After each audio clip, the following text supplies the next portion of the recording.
April 1945, Friedrichroda, Germany.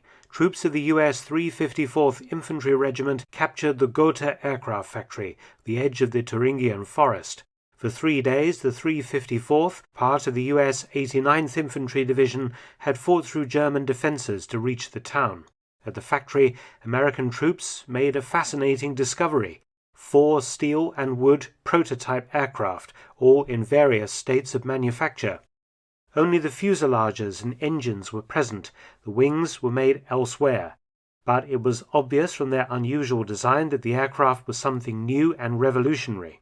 Shortly afterwards, a specialist team from the U.S. 8th Army Air Force, operating as part of Operation Paperclip, arrived to examine the planes.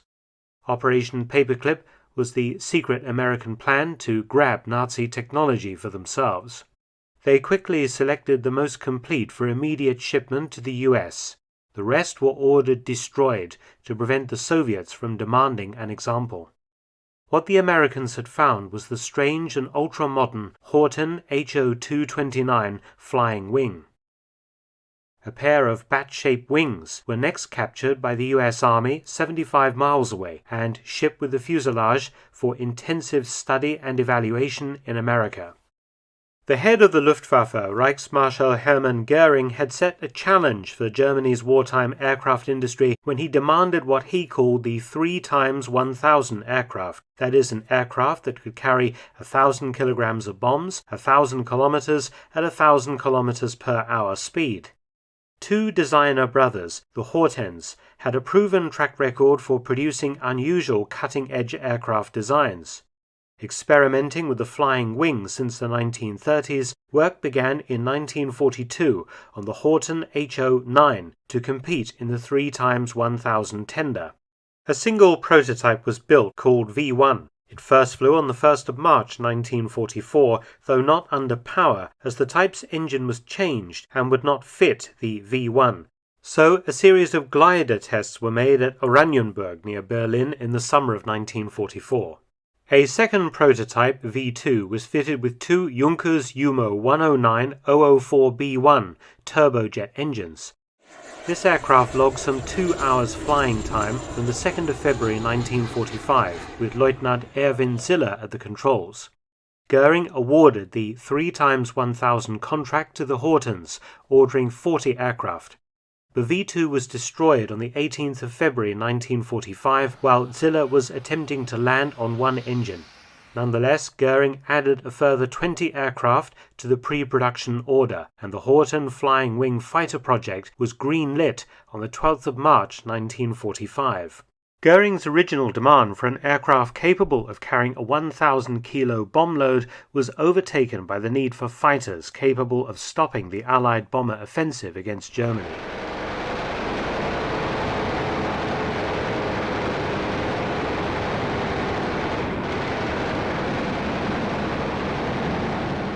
The aircraft has often been called the first stealthy plane, but it was not designed with radar evasion in mind.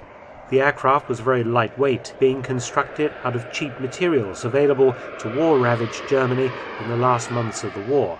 The wings were made of carbon-infused plywood stuck together with a glue made of sawdust and charcoal.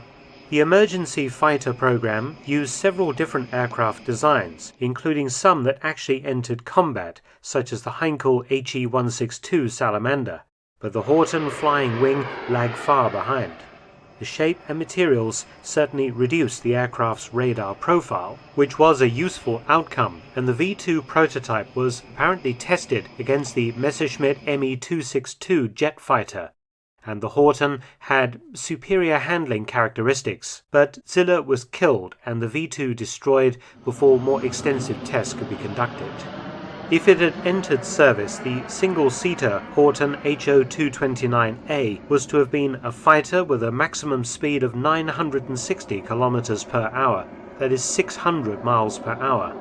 Armed with 2 Mk-108 30mm cannon, it had retractable tricycle landing gear and a drogue parachute to slow the aircraft on landing. The pilot wore a special Draeger pressure suit, as the service ceiling was 15,000 meters or 49,000 feet.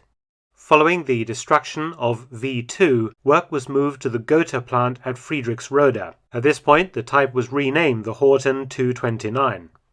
Prototype V3 was powered by two Junkers Umo 109-004C turbojets and was fitted with an ejection seat. V4 was to have been a two-seater all-weather fighter and night fighter, as well as V5, while V6 was a single-seater fighter with better cannons, but the advance of US forces ended efforts to get another Horten 229 airborne. V3, the most complete, was sent to the Foreign Aircraft Evaluation Branch at Wright Field in Dayton, Ohio, for very extensive tests and evaluation. Unpowered glider versions of the type were taken to the US for testing. A team from the British Combined Intelligence Objectives Subcommittee, the CIOS, discovered 3 complete Horten flying wing gliders stored on trailers with all instruments intact at Rottweil on the Neckar River, 100 kilometers or 60 miles southwest of Stuttgart, on the 11th of June 1945. The British gave the aircraft to the Americans, who shipped them to Wright Field. HO-229V3 is the only surviving version of the aircraft in the world and is currently on static display at the Stephen S. Udvar Hazy Center at Washington Dulles International Airport. Thanks for watching. Please subscribe and share, and also help support my channel at PayPal and Patreon. Details in the description box.